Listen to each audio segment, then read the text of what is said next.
இந்த கிரிக்கெட்டை ரொம்ப பிடிச்சவங்க என்ன பண்ணுவாங்கன்னா, அதாவது இந்தியா மேட்ச் நடக்கிறப்போ இந்தியா மேட்ச் பார்ப்பாங்க.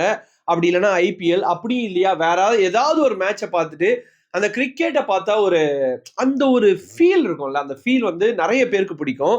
அந்த மாதிரி தான் கிரிக்கெட்ல ரொம்ப நாளா நேஷனலுக்காக விளையாடினவங்க இல்ல வந்து கிரவுண்ட்லயே விளையாடிட்டு இருந்தவங்க டக்குன்னு அதுல இருந்து ரிட்டையர்ட்லாம் ஆக முடியாது. ஏன்னா மனசு வந்து உடம்பு வந்து நம்மள ரிட்டையர்ட் ஆகணும்னு சொன்னாலும் மனசு ஏத்துக்காது.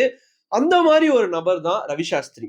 கிட்டத்தட்ட 1981ல இருந்து 1992 வரைக்கும் இந்தியாவுக்காக ஆல்ரவுண்டரா கான்ட்ரிபியூட் பண்ணிருப்பாரு.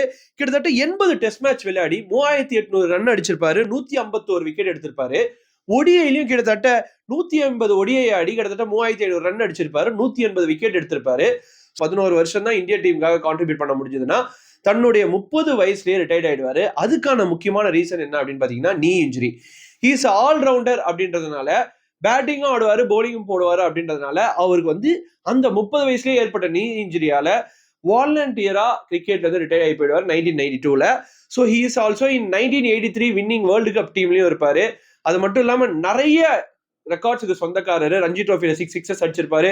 1992ல ஆஸ்திரேலியாக்கு அகேன்ஸ்டா வந்து ஒரு 200 அடிச்சிருப்பாரு. இன்னும் நிறைய சொல்லிட்டே போலாம்.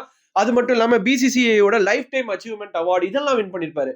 பட் வாட் எவர் 1995ல அவர் வந்து ஒன்ஸ் கமெண்ட்ரி அப்படின்ற ஒரு விஷயத்துக்குள்ள வந்த பிறகு is a legend. ESPN, star sports, அப்ப இருந்த 10 ஸ்போர்ட்ஸ், 10 கிரிக்கெட், இப்படி பல விஷயத்துல ஒரு முன்னோடியான இங்கிலீஷ் கமெண்ட்ரி இந்தியா சார்பில் வந்து கொடுத்தார் அப்படின்னா இஸ் நன் அதர் தென் ரவி சாஸ்திரி அவர்கள். ஸோ அப்பேற்பட்ட ஒருத்தர் வந்து நிறைய அச்சீவ் பண்ணியிருக்காரு. அதுல ரிமார்க்கபிளான அச்சீவ்மெண்ட்ஸ் அப்படின்னு வந்து நம்ம நிறைய சொல்லிட்டே போலாம்.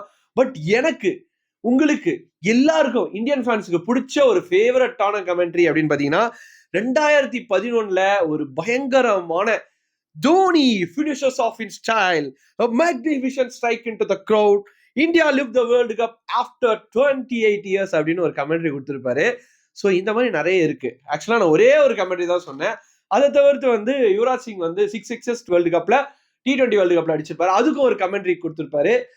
அதாவது ஒருத்தரோட கமெண்ட்ரி வந்து ஒரு ஹிஸ்டாரிக்கலான சென்டென்ஸ் இல்ல ஹிஸ்டாரிக்கலான வார்த்தைகளா மாறும்னா அது ரவி சாஸ்திரி அவர்களோட கமெண்ட்ரி தான்.